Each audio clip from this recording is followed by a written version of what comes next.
More and more Americans are struggling to find a place to live. Where do you think you're going to go? I have nowhere to go. I'm going to a hotel. With the government spending billions to help, why are so many left behind? Only 1 in every 4 in need of housing assistance get it. Frontline and NPR reporter Laura Sullivan investigate the affordable housing crisis. It took me 6 years to get my voucher. This is really a very, very dire emergency. The programs. We have a proven track record. It's produced good housing that's very well run. The problems. It's property they do not want in their neighborhood. And if all the money is going where it should. What did you think when you saw the millions of dollars in kickback money? It was amazing. I mean, this is a huge amount of money. If you aren't following the money, how do you know that the low-income housing tax credit is working? Tonight, Frontline and NPR take a hard look at poverty, politics, and profit.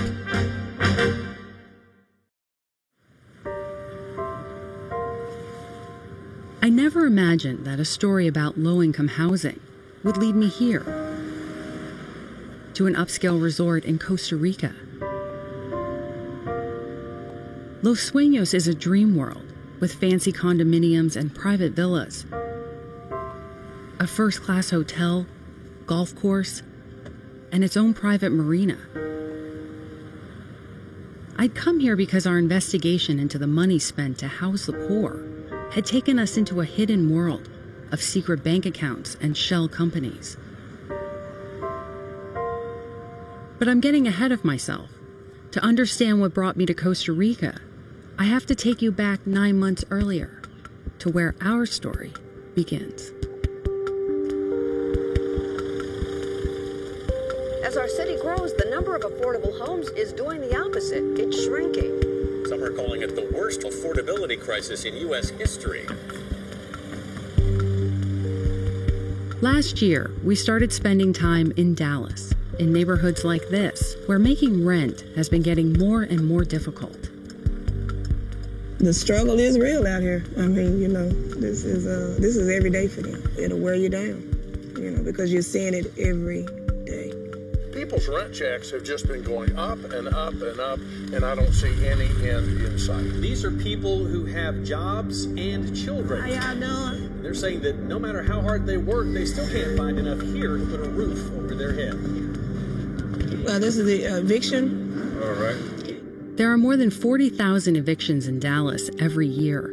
She's supposed to pay $400. An estimated 2.5 million across the country. Yeah, get a couple more people here. You go ahead and start moving this. Over the past decade, average household incomes have declined, while rents have been rising. And that's pushing more and more people, like Carla Powers, to the edge. So what happened to you today? I was at work. I work 2 full-time jobs. I'm trying. It's a struggle, and it's real, and it's hard. Seriously, yes. How hard has it been to find housing out here? Horrible. It's freaking horrible. And that's how I ended up in this slum. I didn't want to be here. I didn't want to be here. I don't have horrible credit. You know what I'm saying? Yeah. But it's just hard. It's just hard. Like millions of Americans, Carla and her family are caught in the long wake of the 2008 financial crisis. What happened when we hit the foreclosure crisis is that all of a sudden, millions of families lost their homes. They became renters, competing in the same rental housing market. And at the same time, incomes were going down, even if you could keep your job. And that led to a rental affordability crisis in this country that's as bad as it's ever been in our history. Did he come with the dollar? We have over 11 million renter households that are paying more than half of their income towards their rent each month. That means that they are, one emergency, one broken down car, one illness, one missed day of work away from not being able to pay the rent. They're really at risk of losing their homes altogether and becoming homeless.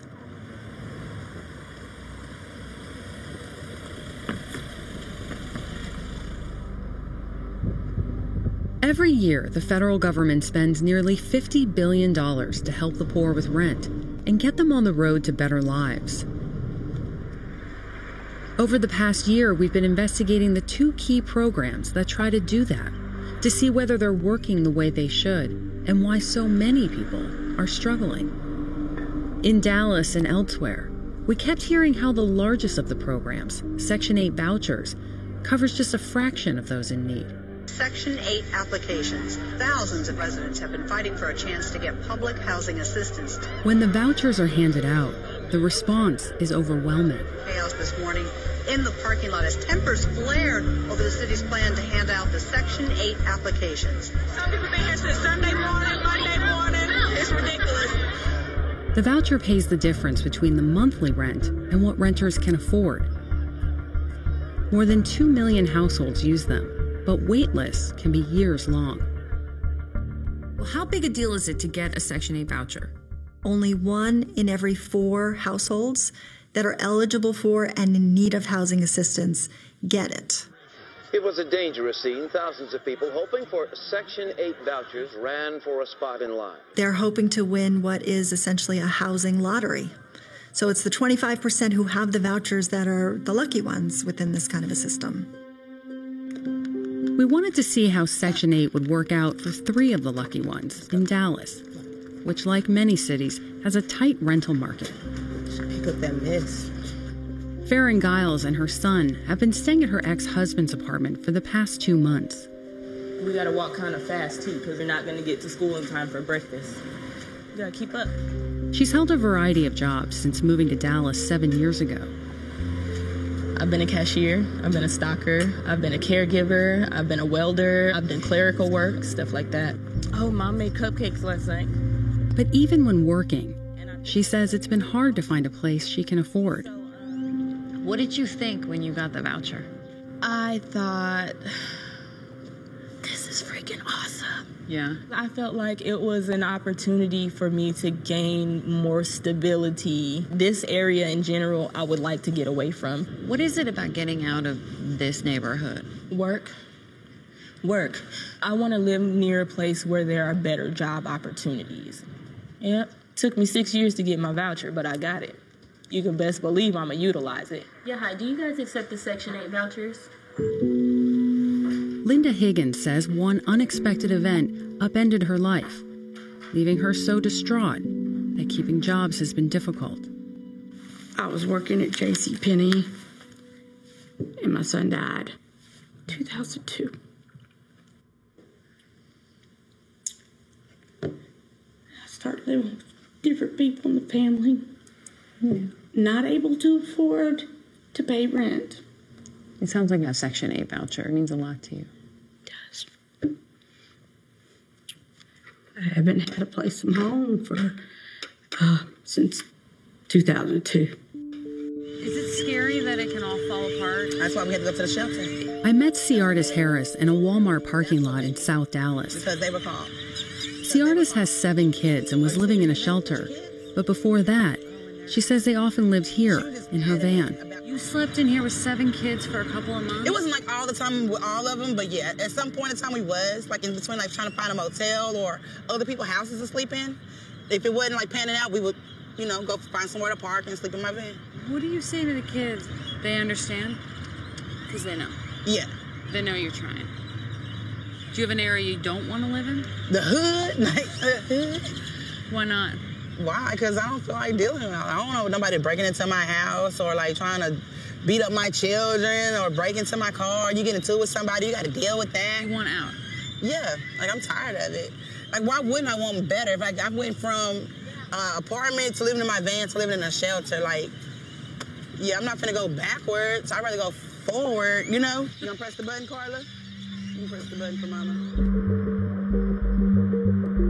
We kept in touch with Farron, Linda, and Ciartis as they tried to find a place that would take their vouchers. They have up to 90 days, or they'll lose them.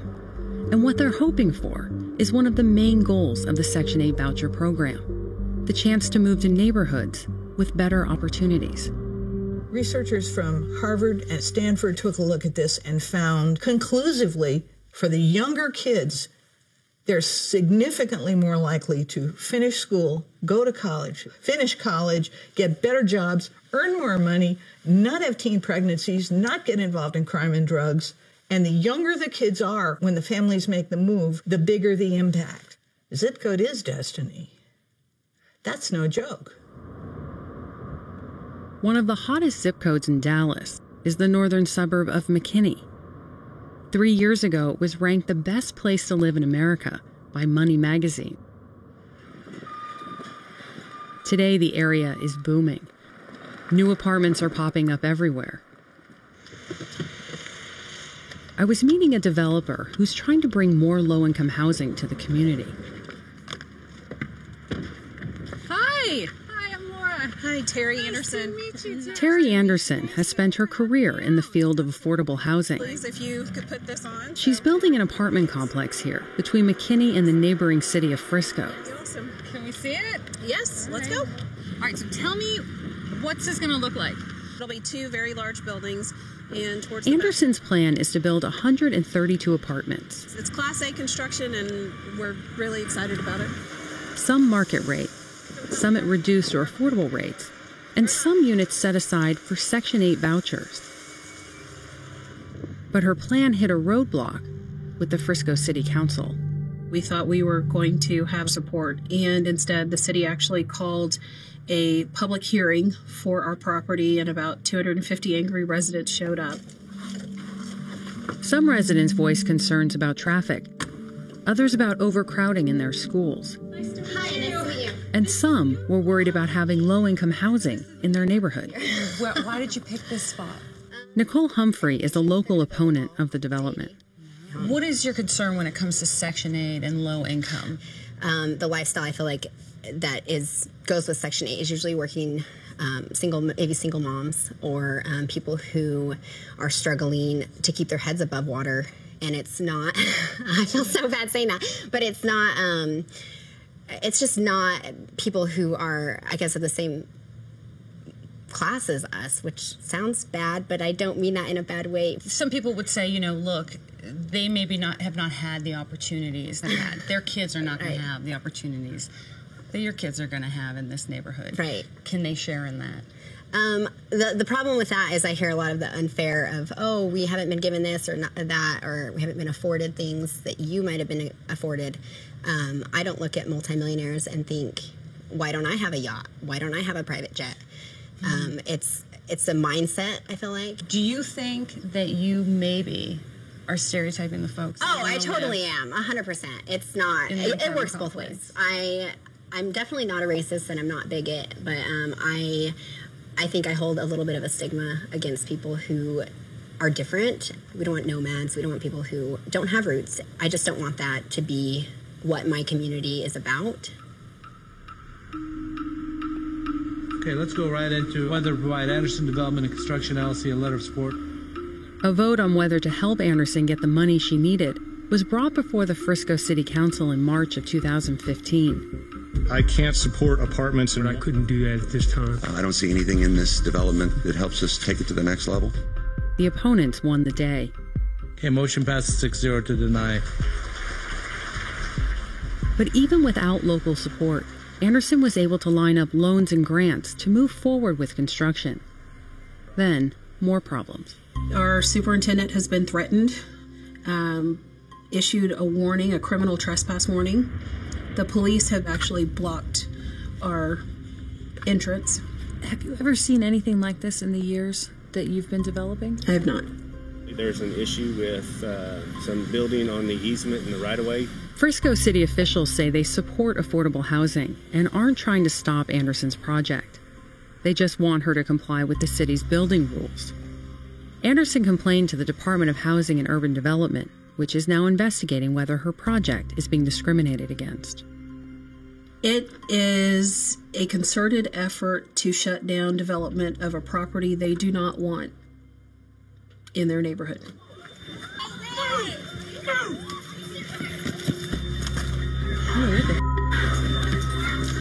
2 years ago, just miles away, a confrontation between McKinney police and black youth went viral. The incident became another flashpoint over policing and race. But behind this confrontation were tensions over housing. What was happening at that pool party is you had white patrons at the pool shouting at black patrons, go back to your Section 8 housing. Then they started verbally abusing, telling me I need to go back to my Section 8 home and stuff like that. The McKinney Pool Party was a reminder of how inseparable housing and race have been, and of federal policies that divided our cities more than 80 years ago. In 1933, the Public Works Administration began to build public housing. And the important thing to know about this is it built segregated public housing in cities across the country that had never known segregation before. Then, in the 1940s and 50s, the government bankrolled a mass migration to the suburbs. The Federal Housing Administration subsidized single-family homes outside central cities for white families only. 2/3 of the people in our country now live in a metropolitan area. Mostly the growth is in the suburbs. At the same time, industry left urban areas. So poverty became even more concentrated, making low-income, segregated neighborhoods even more desperate economically than they had been previously. Are we gonna start to do it now? Are you ready, Sam? By the 1960s, the segregation and desperation boiled over. Race riots swept the country. Segregation was something that was eating us away. Most of the focus of civil rights work had been in the South. But by the mid-60s, we were making that turn towards the North, and in the North, segregation was the issue, housing segregation in particular. We want a strong, fair housing bill, and that's the only thing that's going to make it stop. And so it's no mistake that the Fair Housing Act, which had been stalled in Congress, is passed just days after Martin Luther King is assassinated. The act outlawed all discrimination in housing and went further. The Fair Housing Act was now saying we're going to aggressively and affirmatively look for ways to create opportunities for integrated housing and to encourage local jurisdictions to do so. Within years, as conditions in public housing deteriorated, new alternatives were enacted, like Section 8 vouchers. So the Section 8 voucher program was created to continue assisting low-income people with their housing cost needs, right? So a household could take their voucher and move to a higher income, higher opportunity neighborhood. Vouchers would help some of the poor pay their rent. But as old public housing projects came down, new affordable options were needed. And by the early 1990s, the government had launched a new construction program, relying on the private sector. It was called the Low-Income Housing Tax Credit. And so the idea of the Low-Income Housing Tax Credit emerged as a way to create a new public-private partnership that would allow more affordable housing to get built. The program would spur billions of dollars in private investment to remake the image of public housing. It would also open the door to a whole new set of players and politics. So you both were interested in the same things. Back in Dallas, I met developers who were among the earliest to see opportunity in the new tax credit program. Together, Brian and Cheryl Potashnik became some of the most successful affordable housing developers in the country. I think at one time we were ranked in the top 10 and the largest in the state.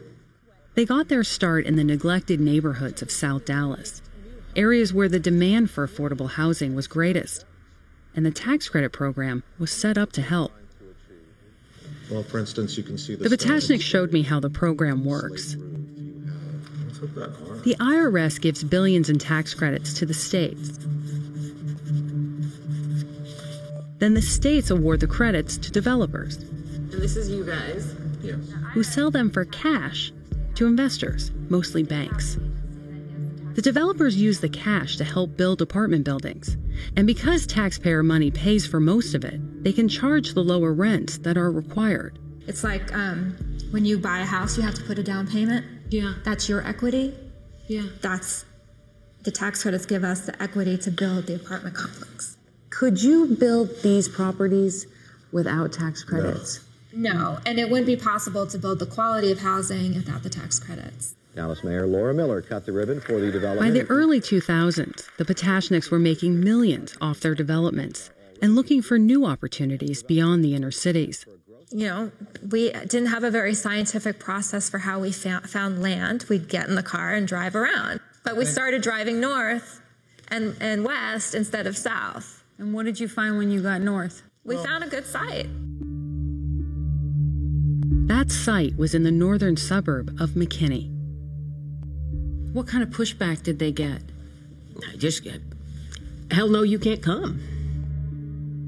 Many argue that there was already enough low-income housing in the community. But Betsy Julian, a leading Dallas civil rights attorney, says she heard other reasons at a public hearing in McKinney in 2003. I went to the ladies' room, and if you want to hear really ugly racial stuff, go into the ladies' room at one of those hearings. What were they saying? I'm not going to repeat what they were saying, but they were talking about how the tax credit deal would have to have Section 8, because that's what they really were afraid of.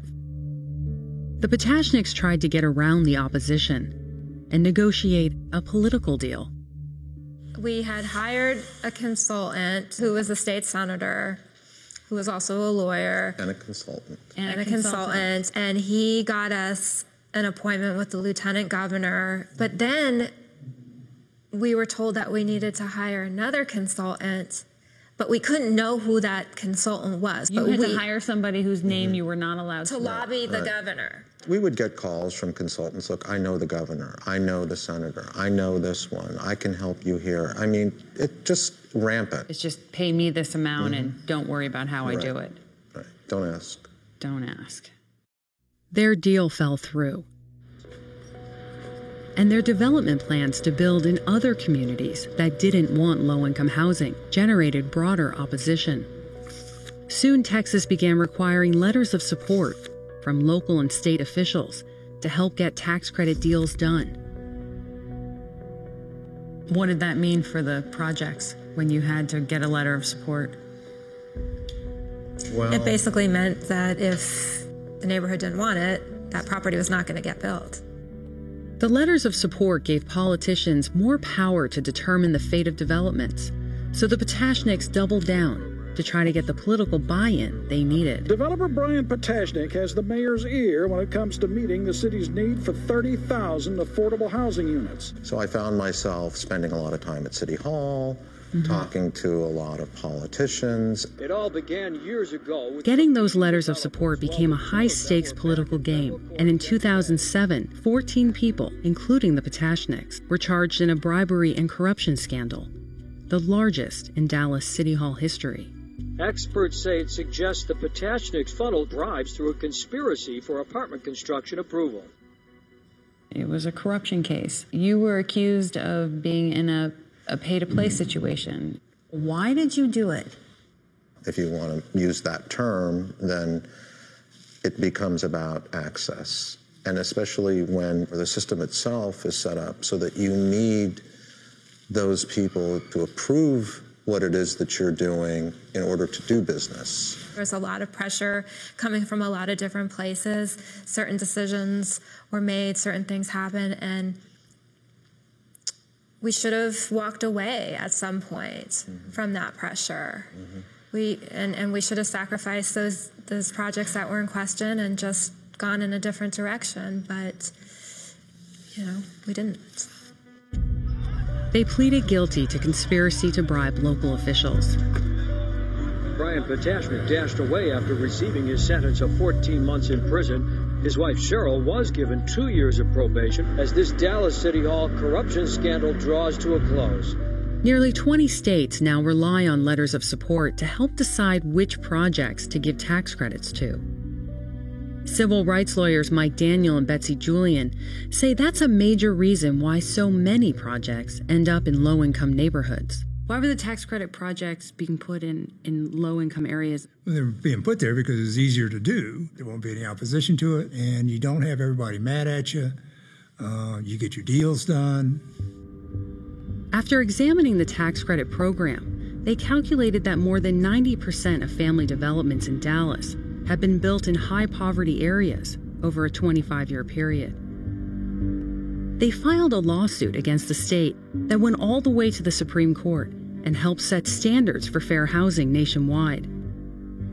And in 2014, they sued the Department of Treasury, claiming the tax credit program perpetuates racial segregation. Our case was about the fact that tax credit properties were only going into low-income minority areas of the city of Dallas, and we were looking to get tax credit housing into some higher opportunity areas as well, which were predominantly whiter areas.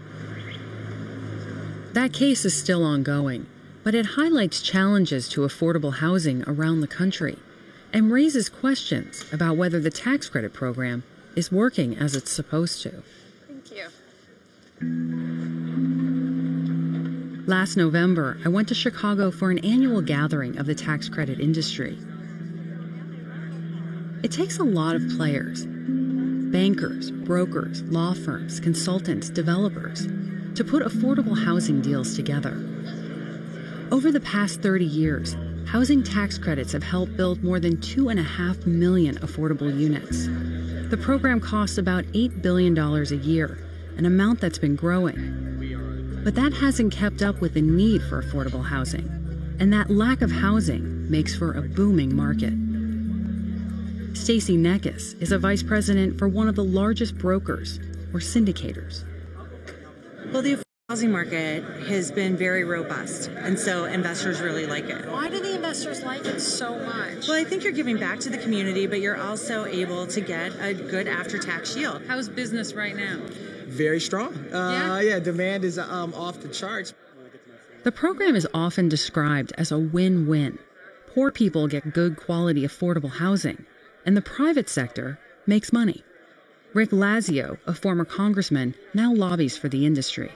People ought not to be getting rich off of this, but they ought to be incentivized to put their capital at risk and to feel as though they can get a reasonable return.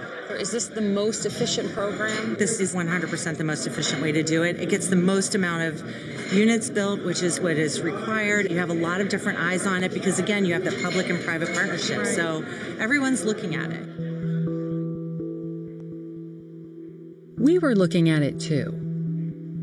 With so many people struggling to find housing, we wanted to see how well the program's been working. We analyzed available data about the primary tax credits given out over the last 20 years, and here's what we found. From 1997 through 2014, the number of units produced has fallen from more than 70,000 to less than 59,000, but the program is costing taxpayers 66% more in tax credits. That's after adjusting for inflation. The estimated rise in construction costs only accounts for about half of that. We asked representatives of the tax credit industry about what we found and reached out to more than 20 top investor and syndicator firms. None would agree to an interview. But in written responses, the industry said that several factors have affected tax credit production, such as the loss of other federal funding or soft subsidies and the increased costs of trying to help the poorest renters. They also claim the business is less profitable than it used to be. So these are just our numbers, right? And we took our findings to the group that represents the state housing agencies that oversee the program. I think there are good reasons that the program's produced fewer units, and some of those is that we're trying to produce more units in areas of opportunity, areas that are perhaps more expensive. Okay. We're also trying to do things like ending homelessness.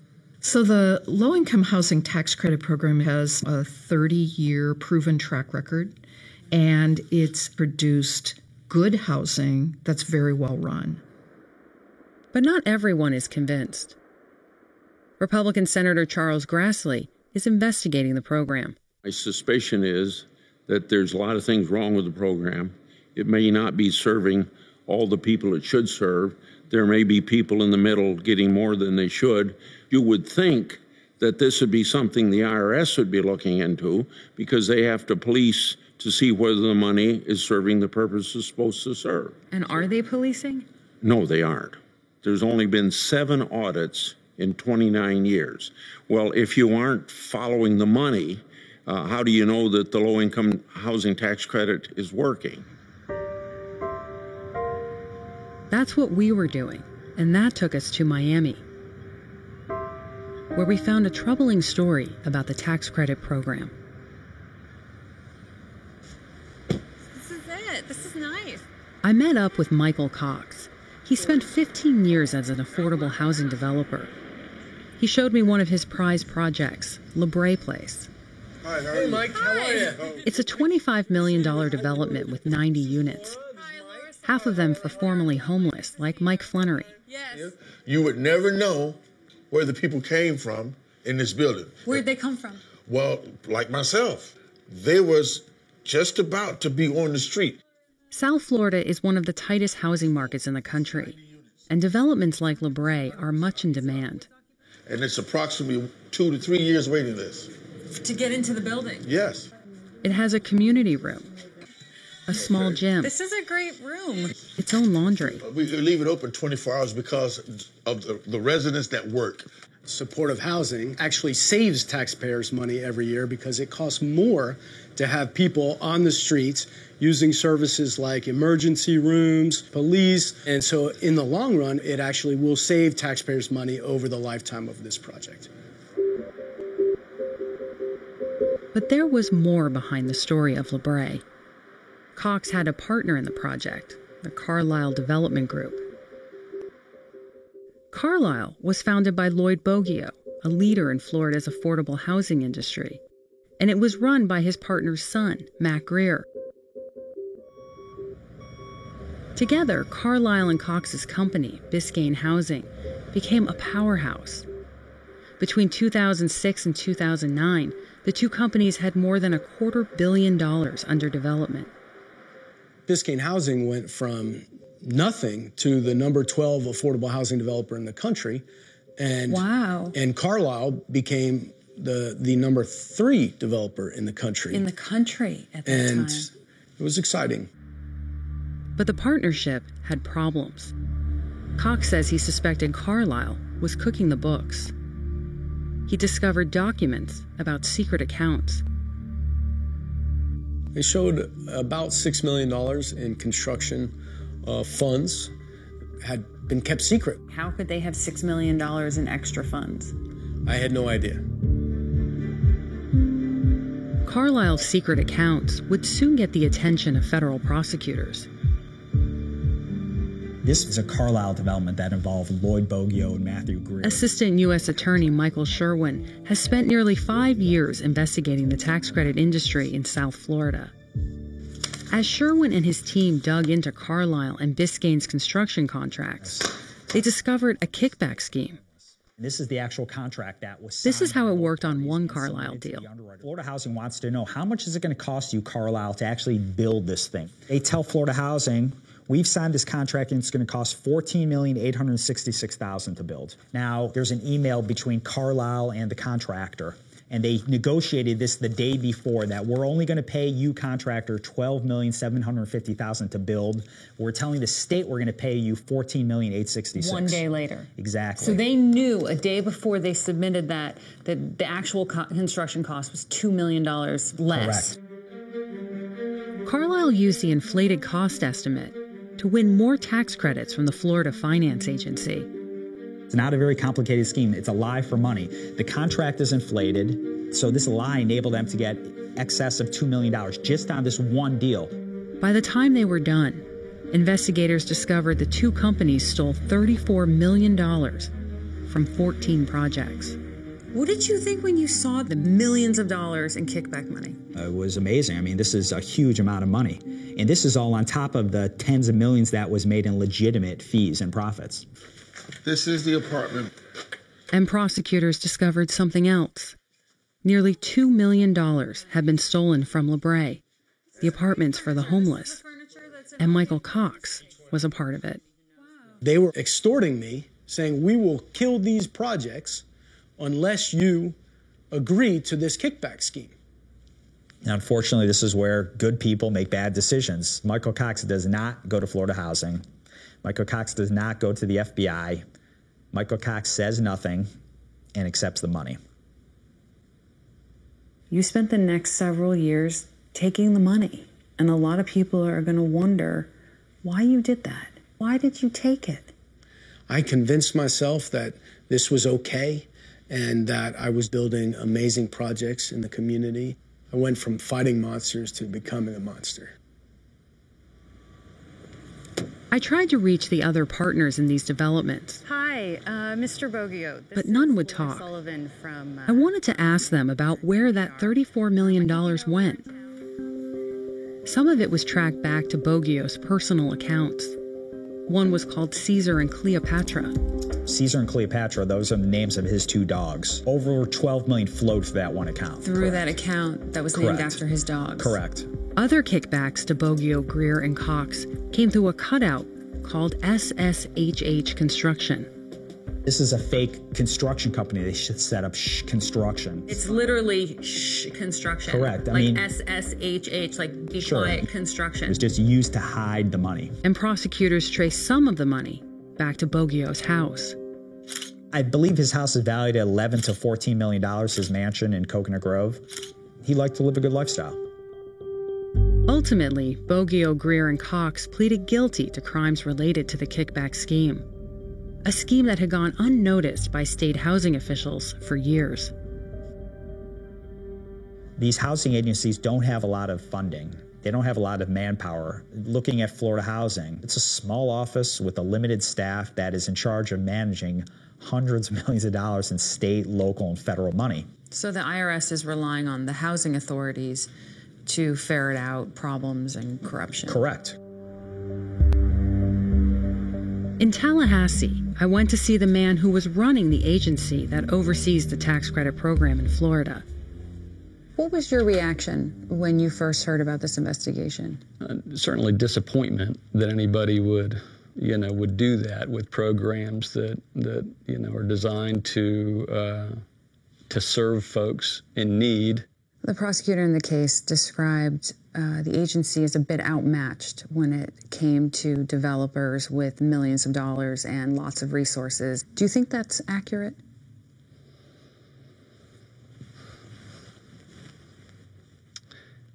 Outmatched. Most of the folks that we deal with are good folks that do good work. Presumably that's similar in all states. That's why you've got few foreclosures and relatively few scandalous incidents. I'm trying to figure out if there are so few scandalous incidents because they're not happening or because they're so difficult to catch. There's a lot of financial risk to a lot of folks, for playing that game. So you feel like this is kind of a one-off or a bad apple? Yes, absolutely. Some of the officials at Florida Housing say that this was a one-time thing. This was an aberration. Do you think that's true? No, I don't think it's true. We'll see what the future holds, but there's a lot that needs to be looked at, and there's a lot of people that need to be held accountable for what's been going on and what's to come, I think, in the future. Soon, the head of the Florida Housing Agency we'd interviewed would resign in scandal. And as we kept looking into the tax credit program here, we heard about allegations involving another major affordable housing developer. My name is David Deutsch, and I'm one of the co-founders of Pinnacle Housing Group. We discovered a company called DAX was owned by the principals of Pinnacle. And bring something new to affordable housing. A source in the development industry told us that DAX was being used to hide extra profits from Pinnacle projects. So one of the other ones that we're looking at is this DAX company, which has the same address as another really large Florida developer, Pinnacle, down here in Florida. Okay. We've been told through a source that this was a company that didn't actually do any work. I can't comment on this. I don't know. Maybe later, but not now. Because you know this one. I can't say I know it, but it's probably best if I don't say anything about this. Turns out Sherwin did know about Pinnacle and DAX. 3 months after our interview, he charged DAX with stealing federal tax credits. The company signed an agreement with prosecutors admitting it inflated costs by more than $4 million on 4 projects. It returned the money and paid a $1 million fine. Under the deal, the charges will be dropped if the company continues to cooperate with prosecutors. Okay. But we still had questions about Dax. It's definitely the name of a company. I agree. I'm just wondering if it's possible that Dax is a person in Costa Rica. That's the rumor. The leadership in the company was going down there.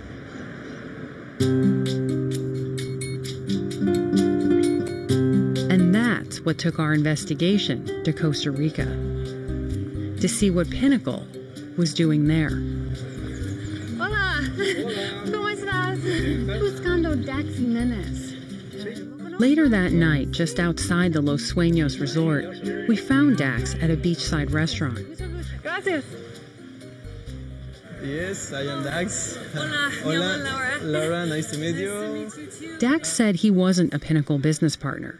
He said he was just a guide and a driver, and that they named the shell company after him. These guys, they named a company after you. Yes, they told me that. They told you. They told me, but excuse me, I didn't believe. You didn't? No, I didn't. He said he had no idea what the company had done. Let me show you what happened. But he did know the partners had been coming to Los Sueños for years. One of the principal managers. Principal managers, right? And we found out why. They have a Costa Rican company called Casa Oasis. That company turned out to be a property right here in the secluded area of Los Sueños. At the top of the resort, I found Casa Oasis. It's their multi-million-dollar private villa where they take vacations, and we learned have taken bankers and syndicators.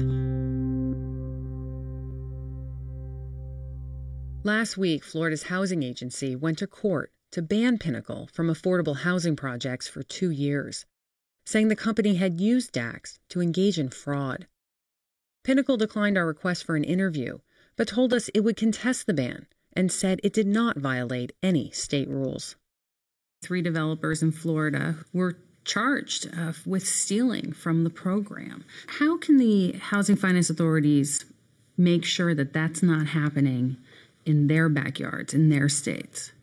We really encourage our publics, people who are out in the community, people who are working with developers, to really come to us if they see issues that they think are not right with a project. We just encourage people that if they see something, say something. Okay.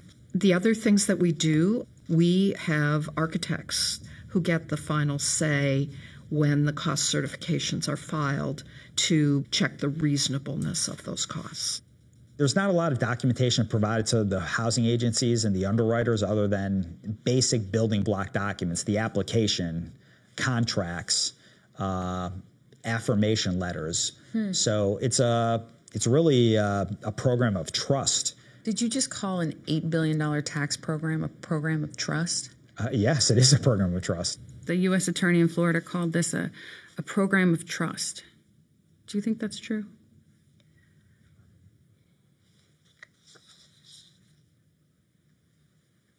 This is a program where communities, states, developers, and investors work together. And certainly there is an element of trust in any development project. I think the vast majority of projects really come through pretty well. The tax credit industry told us that it supports more stringent auditing and doesn't tolerate fraud of any kind. The developments are phenomenal, and people need it. There's no need to extract extra money. It's like killing the golden goose. That's what they're doing. How widespread do you think the corruption is? Look, I don't have the metrics to tell you, but I know that this fraud doesn't just reside in South Florida. There's too much money involved. And, based upon information we've looked at, this fraud exists in other jurisdictions. Sherwin says he's now investigating other national developers, as well as bankers and syndicators. Last December, the Carlyle executives were sentenced. Lloyd Boggio received nearly 5 years in prison. Matt Greer, 3 years in prison. Michael Cox had to repay the millions he stole and receive probation because of his work with the homeless and cooperation with prosecutors.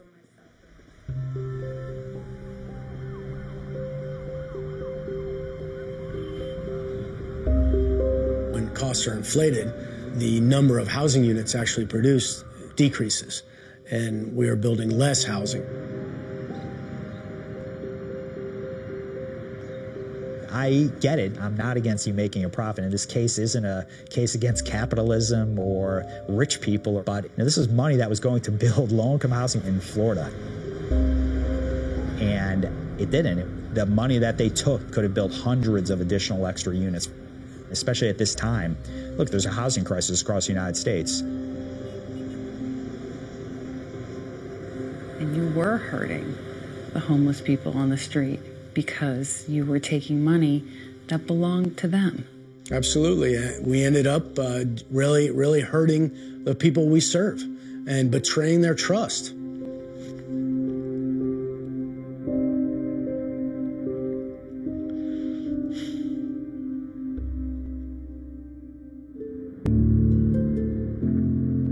After digging into the tax credit program, this much is clear. There are a number of reasons why it's producing less affordable housing and costing more. But without strong oversight of the billions flowing through the private sector, it's hard to know exactly where it's all going. You've got a bunch of developers and you got people in between. Nobody's saying they shouldn't benefit some, but are they doing it in the most efficient way to provide the best housing for low-income people? That's what we as policymakers are trying to get out of the Government Accountability Office. Should this program be continued under the same circumstances, or to what extent should it be changed? We wanted to ask officials at the Treasury Department about the tax credit program they run. They wouldn't agree to an interview. And officials at the Department of Housing and Urban Development, which runs the Section 8 voucher program, also declined.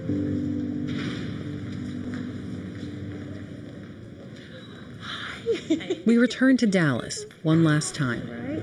Can you spend 5 minutes talking? It had been 3 months since we'd met the women who had just received Section 8 vouchers. But they're talking about moving you up? Farron Giles had started a new job in North Dallas. I'm hearing talks about my 3rd promotion. And had hoped to move to a neighborhood near work. But she wasn't having any luck using her voucher anywhere. I've been to Oak Cliff. I've been to South Dallas. I've been to Pleasant Grove. I've been way down south. Nobody wants my voucher. In January, Farron ran out of time to use the voucher and gave it up. But she did find a place in Dallas public housing. We've been following families down in Dallas who've really struggled to use these vouchers. Why are they having such a hard time? Well, this is a good example of why the affordability challenges that we have are a crisis. There is some discrimination against families who want to use these vouchers. We need to figure out ways to make sure that those families, when they have a voucher, can be successful in using it. But vouchers aren't a silver bullet. We need a housing policy that focuses on building more affordable housing. That's why the tax credit is important, so that more housing is built and that it's more affordable. Application fee is how much, sir? After searching for months, thank you, sir, Linda Higgins was unable to find a place that would take her voucher. She's back on the Section 8 waiting list again. Where do you think you would be if you weren't here in your uncle's house? Oh, gosh, probably out going from shelter to shelter to just, who knows? It's really not good. And I don't want to see the voucher, Section 8, go away. You know, I know we're having a new president, and I don't want to see it to go away, you know, because we'll have more people out on the street than we do now. This is really a very, very dire emergency. For whole swaths of the population in this country, they are lifelong renters. And yet, we don't talk about them, and we don't talk about the challenges they face, and it almost is behind the veil. It's just simply not part of our national conversation. What happens to the millions of people who need to be able to find affordable rental housing to raise their families? When I caught up with Ciardis Harris, she and her kids had gotten out of the shelter. Nowhere without But they still weren't in a place of their own. They were temporarily staying at a friend's apartment. Ciardis had been given extra time to use her voucher, but had given up on the prospect of moving out of her neighborhood. Maybe it's meant for me to live in the hood. Like, but I don't Why want do you to. think that? Like, in the hood, I guess, like, acceptable. So, like, they don't, you know what I'm saying? They don't discriminate, basically. Because everybody else was judging you. Yes. Right. It seems like a lot of... As we were talking, there was an interruption, and life on the margins suddenly became even more difficult for her. They just stole my car away. Why did you do it? Not for real. Damn. She'd fallen behind on payments, and her van was repossessed. Oh my God, yes. They was picking my car up. My purse is in there and everything. They was taking my car away. Oh my God. What did they tow it for? Because I ain't paid my car note in about 2 months. Without her van, Ciardis Harris had lost her last safety net. A place to sleep when she and her kids have nowhere else to go. Like millions of Americans, she is still trying to find a place she can afford to live.